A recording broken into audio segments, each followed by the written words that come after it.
अस्सलाम वालेकुम। मेरा नाम डॉक्टर सहरिश है और मैं स्किन स्पेशलिस्ट हूँ। मैंने FCPS डर्मेटोलॉजी किया हुआ है। आज हम जिस टॉपिक पे बात करेंगे वो एक बहुत कॉमन इशू है जो हमारे पास male patients, female patients, even बच्चे, यंग एज के, मैरिड फीमेल्स, मैरिड मेल्स, हर एज के लोगों में ये प्रॉब्लम डिफरेंट तरह से प्रेजेंट करता है। और बहुत से लोग हमारे पास आते हैं और उनका ये कंसर्न होता है कि उनका हेयर लॉस हो रहा है, हेयर फॉल बहुत ज़्यादा हो गया है।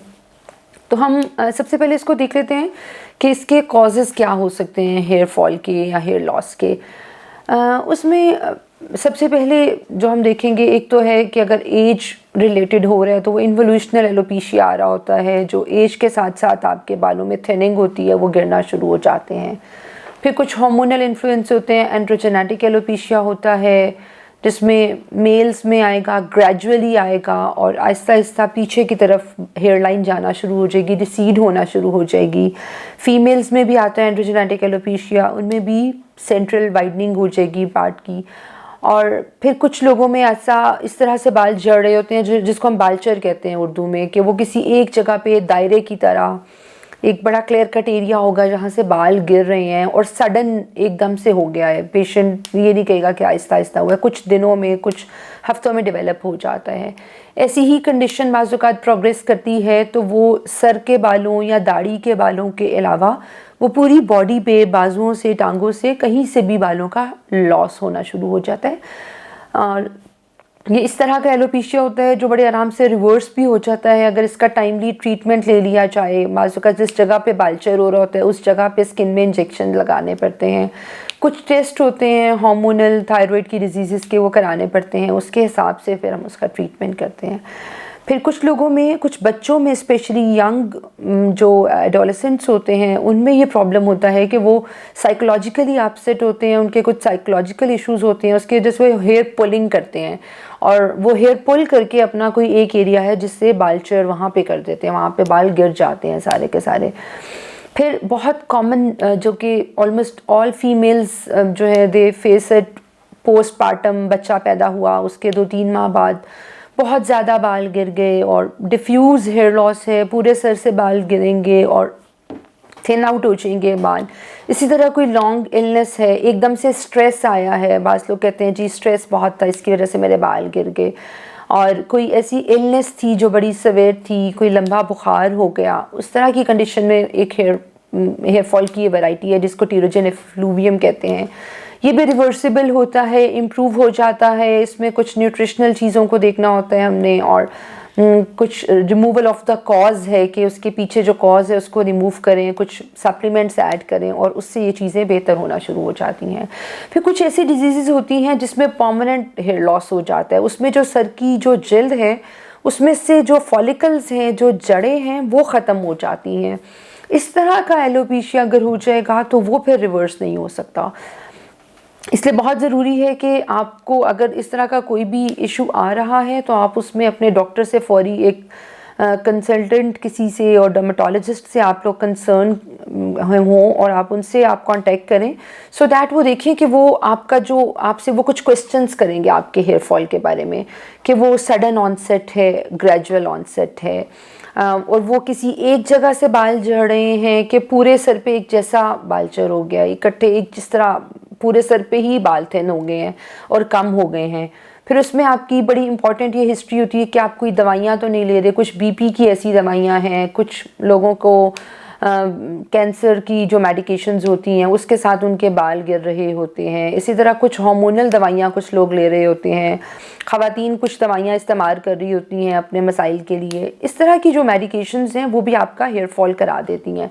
तो वो बड़ी इंपॉर्टेंट हिस्ट्री है। उसमें फिर आपका इंपॉर्टेंट है कि चाइल्ड बर्थ की हिस्ट्री तो नहीं है, पिछली जेनेटिकली आप प्रीडिस्पोज्ड हैं, आपकी फैमिली हिस्ट्री है कि आपके जो मेल्स में आते हैं एंड्रोजेनेटिक एलोपेशिया, उसमें हमने देखना होता है कि फादर और बाकी रिलेशंस में बालों का पैटर्न गिरने का इस तरह का था या नहीं था।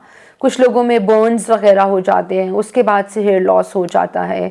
फीमेल्स में, इवन मेल्स में बड़ा कॉमन है आजकल कि आप हेयर्स के ऊपर जो प्रोसीजर्स करते हैं, जैसे हेयर को डाई करते हैं, उसको आप स्ट्रेटनिंग्स कराते हैं, पर्मिंग्स कराते हैं, तो बालों पे होने वाले ये सारे प्रोसीजर्स जो हैं ये बालों को बहुत ज़्यादा डैमेज करते हैं, हेयर शैफ्ट को डैमेज करते हैं। और जब हेयर शैफ्ट डैमेज हो जाती है तो उसके साथ फिर वो अल्टीमेटली बाल गिरना शुरू हो जाते हैं। और ये सारी चीज़ें आपकी हिस्ट्री में बहुत इम्पॉर्टेंट हैं। उसके बाद अगला स्टेप होता है कि हम उसको इन्वेस्टिगेट करते हैं। उसमें हमें कुछ न्यूट्रिशनल डेफिशिएंसीज़ को देखने के लिए कुछ टेस्ट कराने पड़ते हैं। आपकी CBC होगी जिसमें बड़ी कॉमन आपकी खून की कमी तो नहीं है, एनीमिया तो नहीं है, उस तरह की चीज़ें इंपॉर्टेंट हैं। आपकी डाइट इम्पॉर्टेंट है। कुछ लोग लो प्रोटीन डाइट लेते हैं, वो कहते हैं हमें एलर्जीज़ हैं, हम गोश्त अंडे नहीं खा सकते या उनको पसंद नहीं होता। इस तरह की कंडीशन में भी जब आपकी डाइट ही डेफिशिएंट है तो फिर आपके बाल खुद से ही ज़ाहिर है उनको उनका एक जो डाइट है वो नहीं मिलेगी तो वो गिरना शुरू हो जाएंगे। इसी तरह फिर हम इन्वेस्टिगेट कराएंगे तो थायराइड है, कुछ हार्मोनल डिस्टर्बेंसेस हैं उसके लिए हैं। ख़वातीन हैं तो उनके कुछ अल्ट्रासाउंड हमें ज़रूरत पड़ सकती है अगर उनमें वेट गेन हो रहा है और उसके साथ उनके हेयर लॉस हो रहा है तो उसमें पॉलीसिस्टिक ओवरीज को देखना बहुत ज़रूरी है।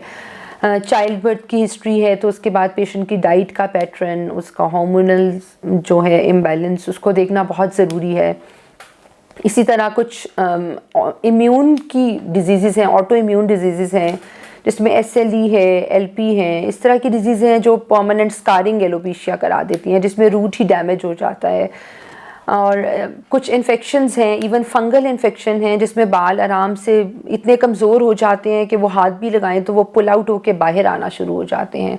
तो इस तरह के सिनेरियो में फंगल इन्फेक्शंस हैं, कोई बैक्टीरियल इन्फेक्शंस हैं, फॉलिकुलाइटिस हो गया है, ये बहुत आराम से ट्रीट हो सकते हैं और थोड़े एक छोटे ड्यूरेशन के ट्रीटमेंट से आपके बालों को हम प्रिजर्व कर सकते हैं। वंस ये चीज़ें प्रोग्रेस कर जाएँ, इवन फंगल इन्फेक्शन प्रोग्रेस कर जाए तो ये फिर परमानेंट आपका हेयर फॉल करा देती है। सो टाइमली इंटरवेंशन बहुत ज़रूरी है। उसमें फिर दवाइयाँ किस तरह की हम देंगे, हम ट्रीटमेंट प्लान हमारा क्या होगा कि अगर कोई डिज़ीज़ है अंडरलाइन तो हम उस अंडरलाइन डिज़ीज़ को ट्रीट करें। अगर कोई न्यूट्रिशनल डेफिशिएंसी है तो हम उसमें आपको सप्लीमेंट्स एडवाइस करेंगे, आपकी डाइट का अच्छा पैटर्न एडवाइस करेंगे। उसके बाद अगर आपके कुछ स्ट्रेस हैं, उसके कोई कॉजेटिव एजेंट है तो हम उसको डील करेंगे, उसके लिए आपकी अच्छी काउंसलिंग हो सकती है। कुछ ऐसी दवाइयाँ हैं जो आप ले रहे हैं तो हम आपकी मेडिकेशन को चेंज करें या उसकी जगह कोई और अच्छा अल्टरनेटिव हम डिसाइड कर सकते हैं जिससे आपका ये प्रॉब्लम सॉल्व हो सके। फिर हमारे पास जैसे एलोपेशिया एरियाटा है उसमें तो कुछ लोकली इंजेक्शन 1-2 लगते हैं और वो आपके सेशंस 2-3 बार होंगे तो वो हम इम्यून फिनोमेना आपका कंट्रोल कर लेते हैं।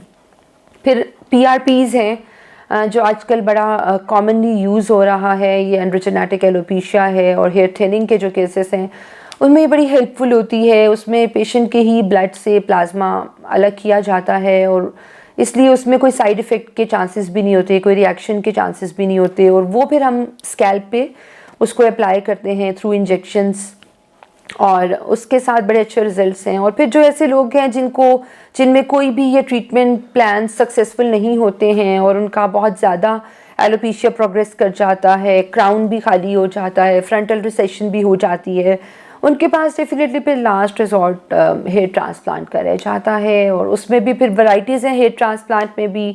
सिंपल हेयर ट्रांसप्लांट जो पहले होता था उसमें एक फॉलिकल लगाते थे, अब FUE आ गया है जिसमें फॉलिकुलर यूनिट्स एक्सट्रैक्ट करके लगाते हैं, उससे एक बहुत ज़्यादा नेचुरल लुक आ जाती है और बहुत अच्छी कवरेज दे देता है। तो ये इंडिपेंडेंट हर पेशेंट की इंडिविजुअली डिफरेंट होती है बीमारी और उसका cause of hair fall different होता है, इसी लिहाज से उसका ट्रीटमेंट भी डिफरेंट होता है। तो बहुत ज़रूरी है कि अगर आप इनमें से किसी भी फेज़ से गुजर रहे हैं, किसी किस्म का भी एलोपेशिया हेयर फॉल आपको हो रहा है तो आप एक सर्टिफाइड डर्मेटोलॉजिस्ट को कांटेक्ट करें ताकि वो आपके मसाइल को हल करे और वो उसकी रूट कॉज को पहुंच के उसको पहले ट्रीट करे और फिर उसके हिसाब से वो आपको अच्छी सी गाइडेंस दे और अच्छी seed treatment they. Thank you so very much. मुझे उम्मीद है कि इसमें आपकी बहुत सारी क्वेरीज़ और बहुत सारी जो आपके जहन में बातें होंगी वो कवर हो गई होंगी। Thank you.